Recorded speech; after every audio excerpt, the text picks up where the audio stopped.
Hello viewers, welcome to our channel. నేను మీ చరణ్ పరిమి. ఈటెల రాజేందర్ ఉన్నట్టుండి హైడ్రా మీద పడ్డాడు. ఆయన గత 2 రోజుల నుంచి కూడా హైడ్రాని కొద్దిగా విమర్శలు చేస్తూ వివాదాస్పదంగా మారుస్తూ వెళ్తున్నారనమాట. ముఖ్యంగా పేదలకు సంబంధించిన భూముల విషయంలో నిన్న ఆయన మాట్లాడడం జరిగింది. దీంట్లో నాగేశ్వర్ కూడా, ప్రొఫెసర్ నాగేశ్వర్ గారి మీద కూడా ఆయన కొన్ని అనుచిత వ్యాఖ్యలు చేశారు. సో ఆయన ఏం మాట్లాడారు, దానికి నాగేశ్వర్ గారు కౌంటర్ కూడా ఇచ్చారు. అసలు హైడ్రా విషయంలో ఇప్పుడు కొత్తగా ఈటెల రాజేందర్ గారు ఎందుకు ఒక వివాదం క్రియేట్ చేశారు అనేది చూస్తే ఒక విషయం అర్థమవుతుంది. మామూలుగా హైడ్రా ఇప్పటిదాకా చేస్తున్న యాక్టివిటీస్లో ముఖ్యంగా బడా బాబులు, అలాగే పెద్ద వ్యక్తులు, రాజకీయ నాయకులకు సంబంధించిన ఏవైతే అక్రమ కట్టడాలు ఉన్నాయో వాటిని మాత్రమే కూలుస్తూ వస్తుంది.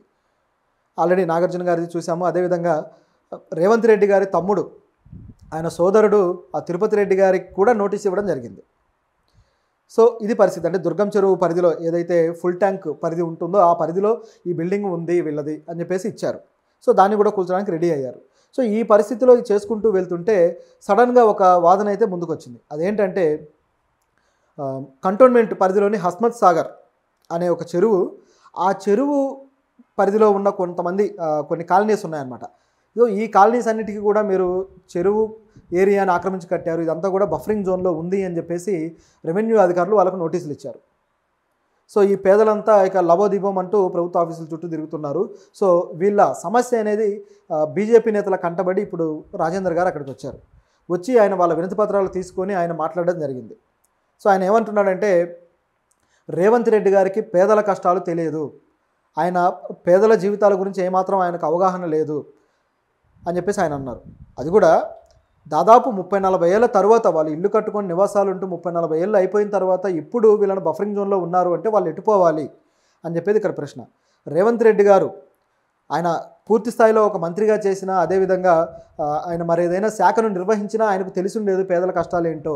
ఆయన ఏమీ చేయకపోవడం వల్ల నేరుగా సీఎం అయిపోయి ఇప్పుడు అన్నీ కూడా చేసేయాలంటే అది సాధ్యం కాదు అని చెప్పేసి ఆయన వ్యాఖ్యానించాడు.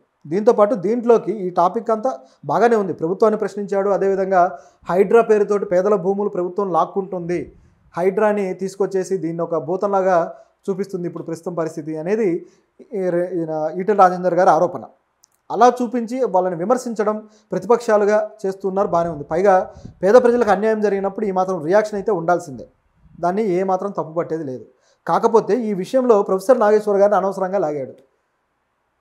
ప్రొఫెసర్ గారిని లాగి ఏమన్నాడంటే, రేవంత్ రెడ్డి గారు హైడ్రా చేస్తున్న పనులు చాలా గొప్పవని, రేవంత్ రెడ్డి గారు ఏదో పెద్ద సంఘ సంస్కర్త, పెద్ద సేవకుల్లాగా కొంతమంది సూడో మేధావులు మాట్లాడుతుంటారు, ప్రొఫెసర్ నాగేశ్వర్ లాంటి వాళ్ళు ఈ విధంగా మాట్లాడుతున్నారు అని చెప్పేసి, రేవంత్ రెడ్డికి మీరు ఏ విధంగా మద్దతు తెలియజేస్తారు, ఆయన చేస్తున్నది మీకు కనపడటం లేదా, పేదల గురించి మీకేం పట్టదా అని చెప్పేసి ప్రొఫెసర్ గారిని ఆయన అన్నాడు. సో ఈ విధంగా అంటే మరి ప్రొఫెసర్ నిజంగా అన్నాడా లేదా అనేది చూస్తే ఆయన, మీరు గమనించండి, ప్రొఫెసర్ వీడియోస్ ఫాలో అయ్యే వాళ్ళకి అర్థమవుతుంది. నేను కూడా ఆయన వీడియోస్ చూస్తూ ఉంటాను. సో నాకైతే ఎక్కడ రేవంత్ రెడ్డిని పొగిడింది అయితే కనిపించలే. ప్రభుత్వం చేస్తుంది మంచి పనే అన్నారు. అదేవిధంగా హైడ్రా ఎవరికి వెరవకుండా ఏమాత్రం భయపడకుండా చేస్తున్నది మంచి పని అని చెప్పేసి మెచ్చుకున్నారు. కానీ విడిగా రేవంత్ రెడ్డి గారిని పొగిడింది అయితే లేదు. అదేవిధంగా పేదల ప్రాంతాల్లోకి అయితే హైడ్రా రాలేదు అని చెప్పేసి కూడా గతంలో కూడా మనం మాట్లాడుకున్నాం దీనికి సంబంధించి. ఇప్పుడు హైదరాబాద్లోనే పేదలు నివసిస్తున్న అనేక కాలనీలు గమనించి చూస్తే అవన్నీ కూడా గతంలో చెరువులు, కుంటలే. అది కూడా నేను మరొక వీడియోలో చెప్పాను.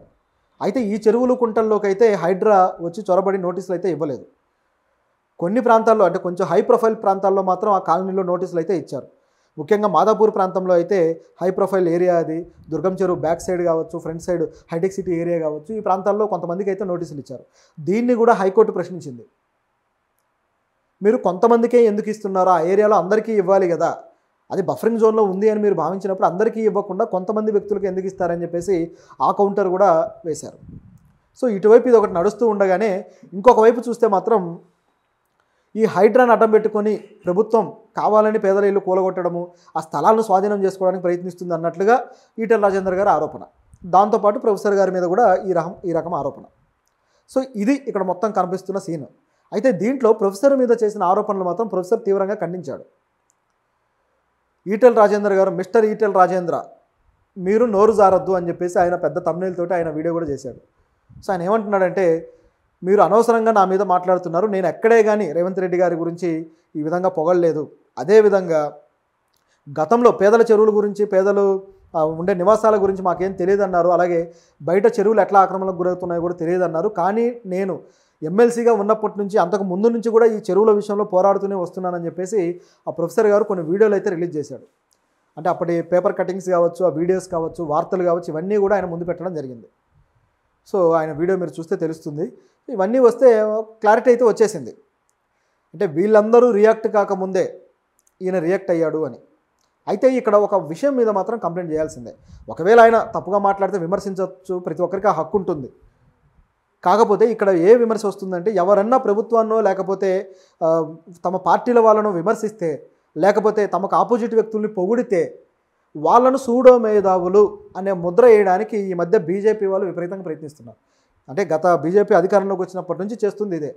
సమాజంలో ప్రొఫెసర్లుగానో, లేకపోతే మేధావులుగానో, లేకపోతే పొలిటికల్ యాక్టివిస్టులుగానో, సోషల్ యాక్టివిస్టులుగానో ఈ విధంగా ఎవరైతే ఉంటారో, ప్రజల హక్కుల కోసం పోరాడేవాళ్ళు, హ్యూమన్ రైట్స్ యాక్టివిస్టులు, వీళ్ళందరి మీద ఈ బీజేపీ ముఖ్యంగా ఒక ముద్ర వేస్తూ వస్తుంది. అదేంటంటే సూడో మేధావులు, సూడో యాక్టివిస్టులు, సూడో సెక్యులర్లు, సూడో సైంటిస్టులు, ఈ విధంగా ఒక పనికిమాలిన జాడ్యాన్ని వీళ్ళు నేర్పిస్తున్నారు సమాజానికి. అంటే మంచి చెప్పేవాడు మంచి చెప్పొద్దు, చెబితే వాడు దొంగ. పోనీ మీరేమన్నా మంచి చెప్తారంటే మీకు తగ్గట్టు ఒక నెరేటివ్ బిల్డ్ చేసి దాన్ని ప్రజల్లోకి తీసుకెళ్ళి ప్రజల్ని అన్యాయంగా ముంచుతారు. అది ఈ పార్టీలు చేస్తున్న పని. అంటే చాలా పార్టీలు అదే విధంగా ఉన్నాయనుకోండి. కాకపోతే ఈ సూడో అనే పదానికి మాత్రం పేటెంట్ రైట్ దక్కించుకుంది మాత్రం బీజేపీనే. సో గతంలో కూడా గౌరీ లంకేష్ గారు చనిపోయినప్పుడు కానీ ఇలాంటివి జరిగినప్పుడు కూడా ఇలాంటివే సూడో జర్నలిస్టు, సూడో మేధావి అన్నారు అవన్నీ కూడా. మరి వీళ్ళకి ఎవరు మేధావులు అయ్యా అంటే వాళ్ళ పార్టీని పొగిడే వాళ్ళు మాత్రమే మేధావులు. భజన చేస్తే చాలు మేధావులు అన్నట్టుగా తయారైంది. వాళ్ళ పార్టీకి సపోర్ట్ చేస్తూ కొన్ని ఇండిపెండెంట్ యూట్యూబ్ ఛానల్స్ ఉన్నాయి, అలాగే కొన్ని పత్రికలు ఉన్నాయి, కొన్ని ఛానల్స్ కూడా ఉన్నాయి, ఇది శాటిలైట్ ఛానల్స్. అందులో చూడండి వాళ్ళ పార్టీలను పొగిడే వాళ్ళని మాత్రమే తీసుకొచ్చి కూర్చోబెడతారు. వాళ్ళు ఇంకా వాయిస్తూ ఉంటారనమాట. వాళ్ళకున్న తెలివితేటలు, విజ్ఞత, అవగాహన, నాలెడ్జ్ ఇవన్నీ కౌంటబుల్లే, అవన్నీ గ్రహించాల్సినవే. వాటిల్లో కొన్ని నిజాలు ఉండొచ్చు. కానీ వాళ్ళు ఈ పార్టీ చేసే తప్పులను ఏమాత్రం విమర్శించరు. అదేవిధంగా అవతలి పార్టీ వాళ్ళు అంటే వ్యతిరేకంగా ఎవరైతే ఉంటారో వాళ్ళని తిట్టడానికి ఏమాత్రం వెనుకాడరు. ఆయా ఛానల్స్లో కూడా ఈ ప్రభుత్వాలు అంటే బీజేపీ ఎన్డీఏ ప్రభుత్వం కావచ్చు, ఇక్కడ బీజేపీ నాయకులు కావచ్చు, వీళ్ళ మీద ఒక చిన్న విమర్శ కూడా ఉండదు ఈ ఛానల్స్లో. ఎందుకు ఉండదయ్యా అంటే సూడో. సో అంటే అలా విమర్శిస్తే వాడు సూడో, అలా మెయింటైన్ చేసుకుంటూ వస్తారనమాట. నిజానికి ఈటెల రాజేందర్ గారు ఏమి ఆర్ఎస్ఎస్లో పెరిగిన నాయకుడు కాదు, బీజేపీలో తయారైన నాయకుడు కాదు. ఆయన బీఆర్ఎస్ నుంచి వచ్చిన నాయకుడు. ఆయన బీఆర్ఎస్లో ఉన్నప్పుడే నాగార్జున కన్వెన్షన్ మీద ఈ బుల్డోజర్స్ తీసుకొని వెళ్తే తిరిగి అక్కడ ఏవో మంతనాలు జరిగి బుల్డోజర్స్ వెనక్కి వచ్చేసాయి. అప్పుడు మాత్రం నోరు మూసుకొని కూర్చున్నారు ఆయన. ఇప్పుడు మాత్రం అది ప్రశ్నిస్తున్నారు, హైడ్రా ఇట్లా అట్లా అని చెప్పేసి. సో ఇదంతా ఎలా ఉందంటే ఇది ఒక అవకాశంగా తీసుకొని ఎవరి మీద బురద చల్లాలో వాళ్ళ మీద చల్లుకుంటూ వెళ్ళిపోవడం లాగుంది ప్రోగ్రాం. అయితే ఇందులో పేదలకు సంబంధించిన విషయాల్లో మాత్రం ప్రభుత్వం ఒక తప్పుడు అడిగేసిందని చెప్పక తప్పదు. అంటే కేవలం ఈటెల రాజేందర్ గారి ఈ విమర్శను మనం ఖచ్చితంగా కౌంట్ చేయాల్సిందే. అలాగే పేదలకు సంబంధించిన మాట్లాడిన దాన్ని మాత్రం మనం అప్రిషియేట్ చేయాల్సిందే. ఎందుకంటే ఇక్కడ ఎవరికి ఏ పక్షపాతం ఉండదు. ఇప్పుడు జర్నలిజం అనేది పక్షపాతాలతో చేయాల్సిందే కాదు, అలా చేసేవాళ్ళు ఉంటే చేయొచ్చేమో. కానీ నిజాయితీగా ఉన్నదే అసలైన జర్నలిజం. నిజాయితీగా మాట్లాడినప్పుడే దానికంటూ ఒక వాల్యూ ఉంటుంది. ఇక అనేవాళ్ళు ఎలాగో అంటారు, సూడో మేధావులు అంటారు, సూడో జర్నలిస్టులు అంటారు, వాళ్ళు అనుకుని చేసేదేం లేదు. కానీ ఇక్కడ కొన్ని విషయాలు అయితే మనం చర్చించక తప్పదు. ఎందుకంటే ప్రజా ప్రయోజన విషయాలు ఇవన్నీ కూడా. రాజకీయ నాయకులు పార్టీలకు సంబంధించి మాత్రమే కాదు కదా, ప్రజలు కూడా ఇందులో భాగస్తులే కాబట్టి మాట్లాడాలి. సో ఇక్కడ ఈ కేసుకు సంబంధించి చూస్తే ఇక్కడ ఎందుకు ఈ పేద ప్రజలు ఉన్న నివాసాలకి ఇవి ఇచ్చారు, దీని మీద అయితే ప్రభుత్వం సమాధానం చెప్పాలి. మరి అన్ని ప్రాంతాల్లో ఇలాగే ఇస్తారా, లేకపోతే అక్కడ ఏమన్నా సపరేట్గా వేరే ఏదన్నా ఉందా ప్రోగ్రామ్, సిటీలో మరి అదే విధంగా ఇచ్చే ఉద్దేశం ఉందా? సో దీనికి ప్రభుత్వం అయితే సమాధానం చెప్పాలి. దాంతోపాటు ప్రభుత్వం పేదల ఇళ్లలోకి అంటే పేదల ఏవైతే నివాసాలు ఉంటాయో వీటిని అక్రమమని భావించి కూల్చేస్తే మరి వీళ్ళకి ఎక్కడన్నా ఇచ్చే అవకాశం ఉందా, లేకపోతే ప్రజల్ని ఇబ్బంది పెట్టడానికి ఏమైనా డిజైన్ జరుగుతుందా? సో ఇవన్నీ అన్నమాట ఇక్కడ ఉన్న క్వశ్చన్స్. సో ప్రస్తుతానికైతే హైడ్రా తన పని తను చేసుకుంటూ పోతుంది. సో మరి ప్రభుత్వం రేవంత్ రెడ్డి గారు ఈయన ప్రశ్నలకు ఏం సమాధానం చెప్తారనేది చూడాలి.